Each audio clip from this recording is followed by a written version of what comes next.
नमस्कार, आप देख रहे हैं इंडिया न्यूज। आपके साथ मैं हूं वंदना स्रोही। खबरों की शुरुआत करेंगे फटाफट अंदाज में। नीट पेपर लीक मामले में सीबीआई का एक्शन जारी। सीबीआई ने मामले में दर्ज की पहली एफआईआर। आईपीसी की धारा 377, 342, 506 के तहत केस दर्ज कर जांच शुरू की। इंडियन मेडिकल एसोसिएशन की तरफ से प्रेस रिलीज जारी कर प्रधानमंत्री मोदी, केंद्रीय गृह मंत्री अमित शाह, स्वास्थ्य मंत्री जेपी नड्डा और शिक्षा मंत्री धर्मेंद्र प्रधान को बधाई दी गई, जिन्होंने नीट यूजी परीक्षा विवादों के बारे में उनकी चिंताओं पर तुरंत प्रतिक्रिया दी है। आईएमए की ओर से लिखा गया है कि हम शिक्षा मंत्रालय के प्रति आभार व्यक्त करते हैं कि उन्होंने नीट यूजी परीक्षा में अनियमितताओं की जांच सीबीआई को सौंपी है ताकि गहन जांच हो सके। हम एनटीए के महानिदेशक को हटाने के लिए सरकार के आभारी हैं। बिहार के नवादा में सीबीआई की टीम पर ग्रामीणों ने हमला किया। यूजीसी नीट मामले में जांच करने के लिए पहुंची थी सीबीआई की टीम।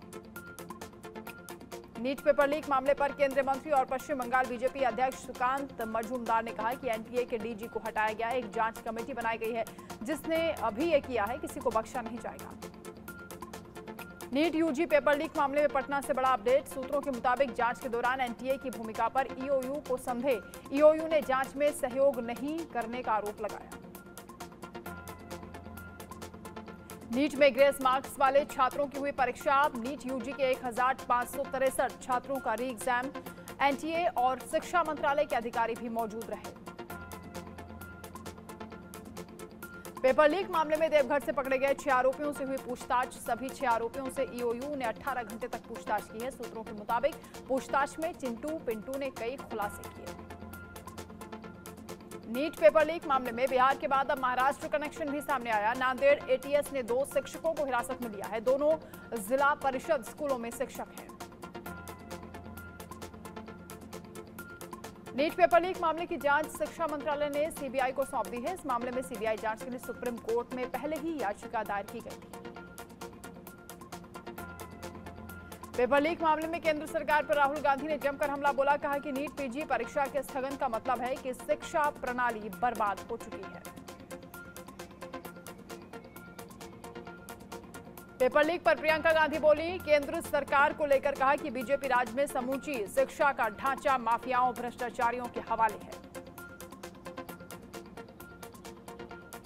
कल से 18वीं लोकसभा के पहले सत्र की शुरुआत हो रही है। सुबह 11 बजे लोकसभा की कार्यवाही शुरू होने पर सबसे पहले प्रधानमंत्री मोदी और उनकी कैबिनेट में शामिल मंत्री बतौर सांसद शपथ लेंगे। गृह मंत्री अमित शाह ने हाई लेवल मीटिंग की है। देश में बाढ़ प्रबंधन की तैयारियों पर समीक्षा की। तमिलनाडु में हुई जहरीली शराब त्रासदी पर केंद्रीय वित्त मंत्री निर्मला सीतारमण ने कहा कि इस घटना की निंदा करती हूं। आश्चर्य है कि कांग्रेस ने इस घटना के खिलाफ एक शब्द भी नहीं कहा।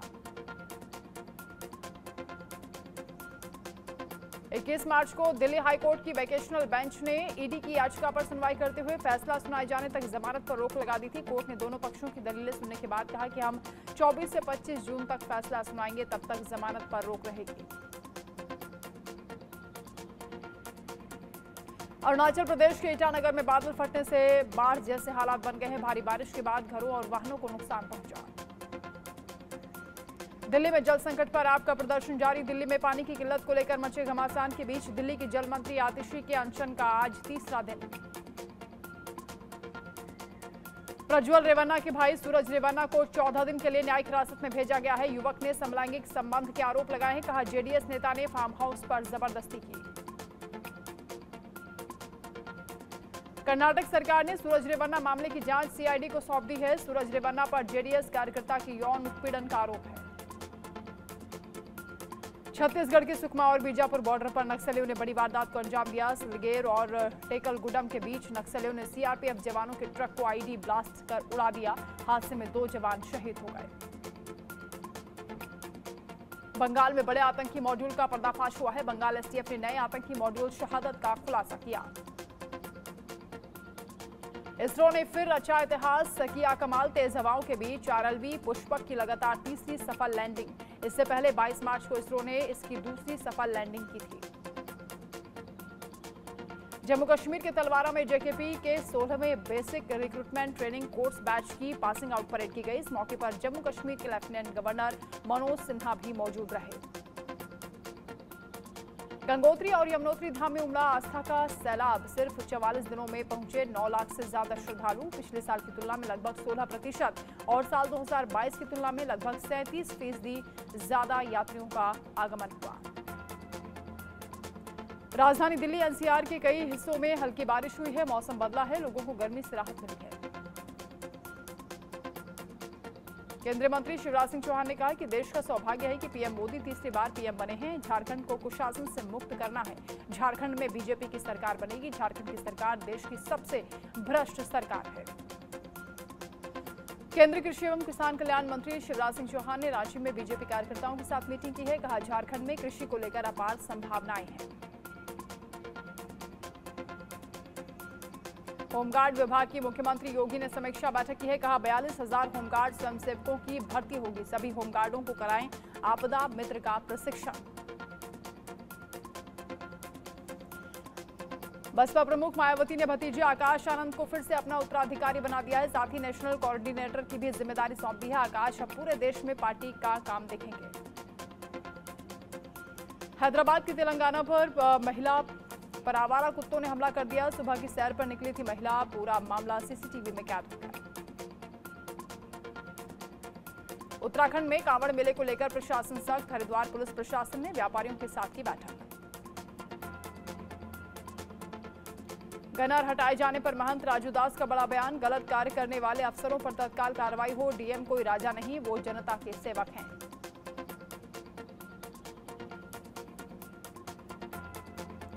यूपी के कन्नौज में भीषण सड़क हादसा। लखनऊ आगरा एक्सप्रेसवे से नीचे गिरी बस। हादसे में 40 से ज्यादा यात्री घायल। बिहार में एक सप्ताह के भीतर गिरा तीसरा पुल। अररिया सीवान के बाद मोतिहारी में गिरा अर्धनिर्मित पुल का 40 फीट का हिस्सा। 1.5 करोड़ की लागत से हो रहा था निर्माण। जम्मू कश्मीर के उरी में सुरक्षा बलों ने नाकाम की घुसपैठ की बड़ी कोशिश। सुरक्षा बलों ने घुसपैठियों को मार गिराया। सर्च ऑपरेशन का दूसरा दिन। यूपी के मेरठ में युवक की गोली मारकर हत्या। आपसी रंजिश में 2 युवकों ने वारदात को दिया अंजाम। पुलिस मौके पर पहुंची। यूपी के फिरोजाबाद में 2 पक्षों में बाइक टकराने को लेकर हुआ विवाद। मारपीट के बाद 2 समुदाय आमने सामने आए। पुलिस के सामने मारपीट का आरोप। गुजरात में बदला मौसम। डांग शहर में तेज बारिश के बाद मौसम हुआ सुहाना। उमस भरी गर्मी से लोगों को राहत मिली।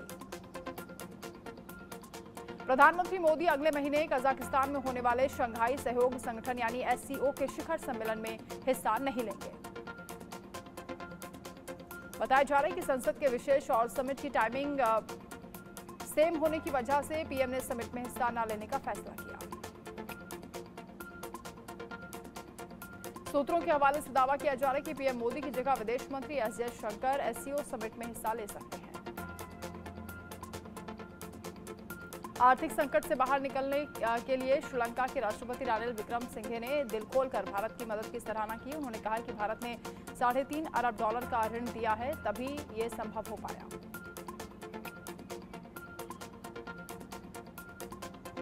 श्रीलंकाई नौसेना ने श्रीलंका के जल क्षेत्र के कथित तौर पर अवैध तरीके से मछली पकड़ने के आरोप में 18 भारतीय मछुआरों को गिरफ्तार कर लिया है और मछली पकड़ने वाली 3 नौकाओं को भी जब्त किया है। ताइवान को अपने देश में शामिल करने के लिए चीन को हमला करने की जरूरत नहीं है। ताइवान को पूरी दुनिया से अलग थलग करने के लिए उसकी अर्थव्यवस्था को नुकसान पहुंचा सकता है चीन।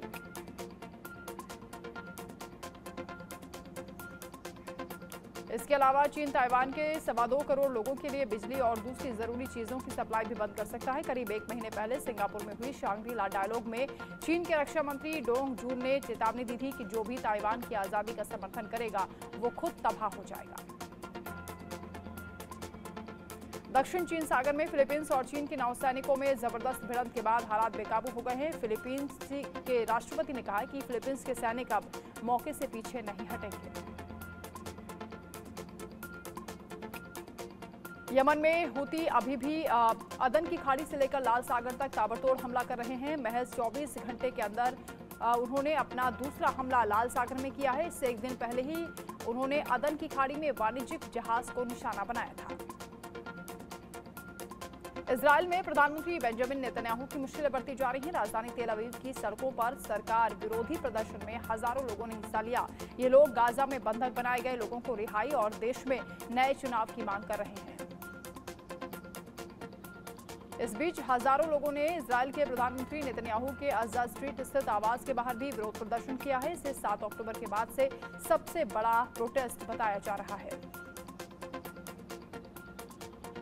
चीन और फ्रांस के डेवलप किए गए सैटेलाइट ने 21 जून को उड़ान भरी, लेकिन इस सैटेलाइट को जिस रॉकेट ने कैरी किया था, लॉन्च के कुछ समय बाद उसका एक हिस्सा पृथ्वी पर आकर गिर गया, जिसके बाद से लोग इधर उधर भागने लगे। सऊदी अरब में हज यात्रा के दौरान अब तक 1100 से ज्यादा हज यात्रियों की मौत की खबर सामने आई है। बताया जा रहा है कि इनमें सबसे ज्यादा मिस्र के लोग हैं। दक्षिणी नेपाल में एक सड़क हादसे में 2 भारतीयों की मौत हो गई। बिहार के पूर्वी चंपारण जिले के रहने वाले थे दोनों। आईसीसी टी20 वर्ल्ड कप 2024 के सुपर 8 राउंड का 9वां मुकाबला इंग्लैंड और अमेरिका के बीच ब्रिस्टाउन में खेला जा रहा है। इंग्लैंड के कप्तान जोस बटलर ने टॉस जीतकर फील्डिंग का फैसला किया। 47वें मुकाबले में शनिवार को भारतीय टीम ने बांग्लादेश टीम को 50 रन से हरा दिया। ये सुपर 8 में भारतीय टीम की लगातार दूसरी जीत है। बांग्लादेश को हराकर टीम इंडिया ने न सिर्फ सेमीफाइनल की दावेदारी को मजबूत किया, बल्कि इतिहास भी रचा। टीम इंडिया की जीत के बाद रोहित शर्मा ने हार्दिक पांड्या की जमकर तारीफ की है। बांग्लादेश के खिलाफ मिली जीत के बाद रोहित ने जोर देकर कहा कि हार्दिक टीम के लिए बहुत महत्वपूर्ण प्लेयर हैं। राशिद खान की कप्तानी में अफगानिस्तान ने टी20 वर्ल्ड कप में सबसे बड़ा उलटफेर किया है। एक बार टी20 और 6 बार वनडे वर्ल्ड कप जीत चुकी ऑस्ट्रेलिया को अफगानिस्तान ने सुपर 8 मैच में हरा दिया। भारतीय पहलवान बजरंग पूनिया को नेशनल एंटी डोपिंग एजेंसी ने एक बार फिर अस्थायी तौर पर निलंबित कर दिया है। एनएडीए की ओर से बजरंग को नोटिस भी जारी हुआ।